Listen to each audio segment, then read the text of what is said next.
Hello everyone, Chris here and welcome to the channel, or welcome back.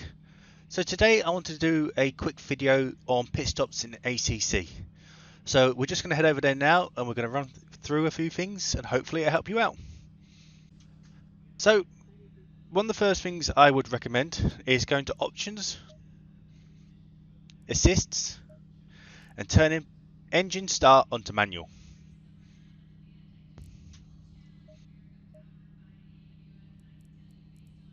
Then in setups, fuel and strategy. Now I'm going to presume you've done your tyres already. Okay, we did chat about tyre pressures, etc. in one of my other videos, so we're not going to go in details on that. We're going to presume you sorted that one out. Go to fuel strategy. If you go to use current pressures, this will match the pressures you got on your current tyre set. Okay, this is for your pit stop. You can choose to add fuel or not at your pit stop from here. So if it's a one-stop race where you got to add fuel, you can work out your fuel levels. Again, we've gone through in previous videos with fuel calculators and where to go from. So you might go, I need to add 20 litres or 10 litres at my pit. Oh, and that is how you sort your pit stop at there. You'd obviously sort your current to start off with. So brake pads 1, if it's under sort of an hour and a half, what fuel I need. I'm on tyre set 1. Bear in mind that your tyre sets here are shown here if they've been used or not. So they'll start on 3.0. And as you go through practice, quali and the race, you'll see these will start to get worn. Okay, so make sure you start with a fresh set on. You can actually line up different pit stops down here, but that's going further. So let's just start with the basics then. Like we said, pit stop strategy, pit stop number 1. I need to add fuel. I need to change my tyres. We'll match that to my current tyres. It's a dry set of tyres. You can change that to wet if need be. Don't worry about this. Okay. The reason I find this button quite important is because your tyres are out, and you find when you're racing are too hot or too cold, you know what your starting pressures was. So we then get into the kart. Make sure you have your MFD mat so you can scroll. I have up and down set. You can actually even set it so you've got a button map just to take you to it, which I have, funny enough, right there. Okay, there's the pressures of the tyre set you're going to put on. Like I said, I find it's important to match the tyre set now, because if you're going around and you find like they're running at 26.5 and they need to be 27.5, you can change this so you know where you need to be. It takes 30 seconds to change tyres.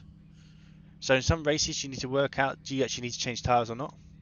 You can turn off the change tyres. That's actually sometimes a pretty good way of knowing what damage you got. So you can just turn it off and you can flick these suspension and body work repairs, and that will adjust the time at the bottom there, and it gives you a good idea where your damage is at and do you really need to sort of fix it.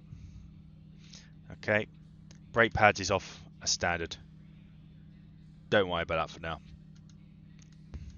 So going back, tyres on and off, suspension and body damage, and then fuel. The first number, so the number 10, that's how much you're adding in.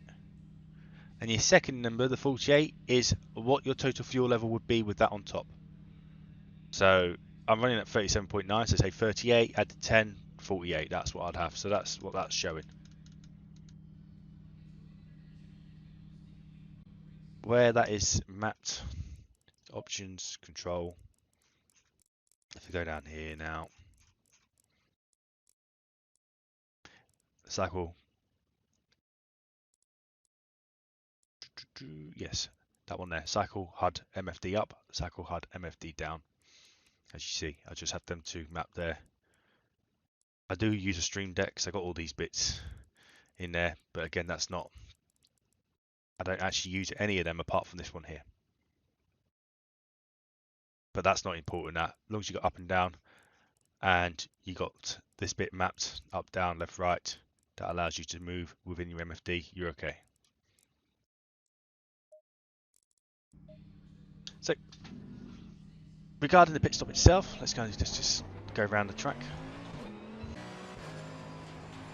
So when racing, you need to be working out, also, do you need to change tyres?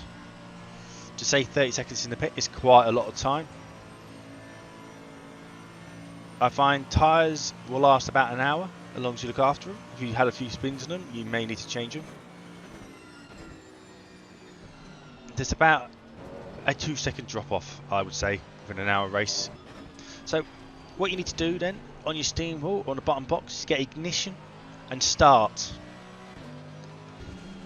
You need to get them assigned to your steering wheel. And by doing it manually, you will save a ton of time. So when entering the pit stop, try and work out where the line is. Maybe you should really practice this before the race. Know where that line is. Don't rely on the 50 board. Okay, you can see the 50 board there in orange there. That can be knocked. Okay, work out where to brake. And you really want to be in first gear before the line and doing less than 50 kilometers an hour. As long as you're doing that and you've got automatic pit limiter on, as you can see there, it kicks in. So I'm just going to turn the tyre change off for now.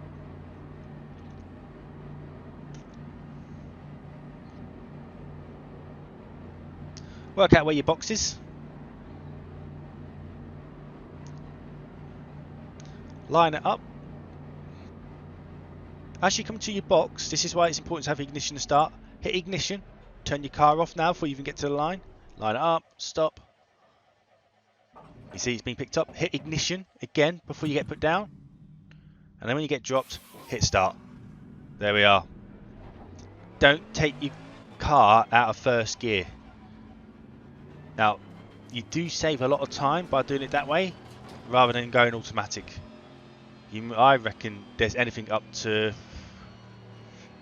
anywhere between 3 and 5 seconds saved. It's worth learning how to line your car into the pit as well. Obviously, if you miss your pit, your car gets moved back in after a couple of seconds. The car can be dropped and then picked back up. So it's worth practicing that as well. Okay, so just a very quick video today. I hope it is useful. I hope you can take something from it, and we will catch you again on the next one. Thank you very much.